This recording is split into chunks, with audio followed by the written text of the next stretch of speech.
Баршаңызға қайырлы күн достар. Бүгін мен сіздермен ерекше нәзік әрі дәмді трендтің рецептінен бөліскім келіп тұр. Мен бұл рецептте өзімнің бір-екі қосқан қоспаларым бар. Сол үшін видеоны соңына дейін қарауларыңызды сұраймын. Ол үшін бізге тренд керек. Мен 200 грамм алдым. Май, ерітілген май 100 грамм және бір ас қасық қант. Қалағандарыңызша осындай изюм қоссаңыздар болады. Және сгущенка керек. Бірінші алдымен жентімізді алып, өзін араластырып аламыз. Ішінде комочектар болмау керек.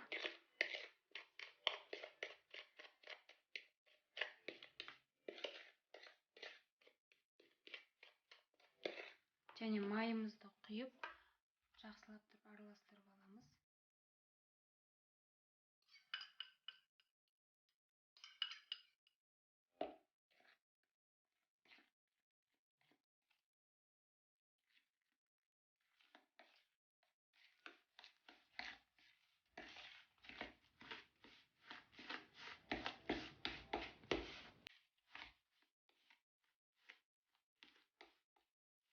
Майды мен онша көп құйған жоқпын, себебі қатты майлы, ол жүрекке тиіп кетуі мүмкін.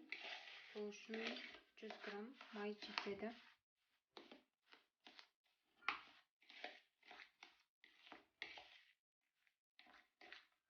Және бір ас қасық қалағандарыңызша қант қоссаңыздар болады, немесе сахарный пудра қоссаңыздар болады.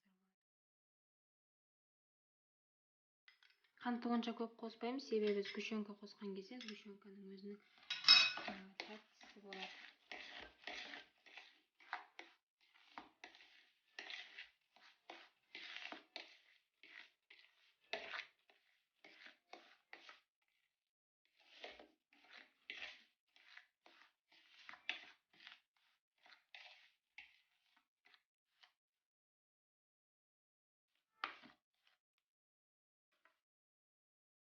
Біздің трендіміз почти дайын болды. Енді бұған біз бір қасық сгущенка қосамыз. Сгущенка жабысып тұру үшін және кішкене тәттірек болу үшін.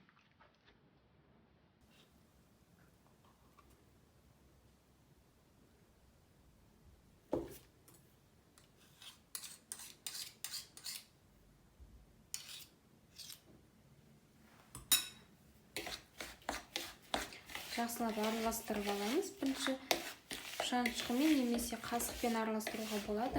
Содан кейін жақсылап қолымызды таза қолымызбен араластырамыз.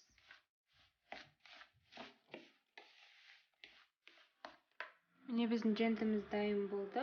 Енді осындай дөңгелек қылып бәрін істеп шығамыз. Мен жартысын осындай ештеңе қоспай істейтін боламын, және жартысын осындай изюм қосатын боламын. Міне жартысын ештеңе қоспай істеп шықтым. Енді жартысына кішкене изюм қосатын боламын.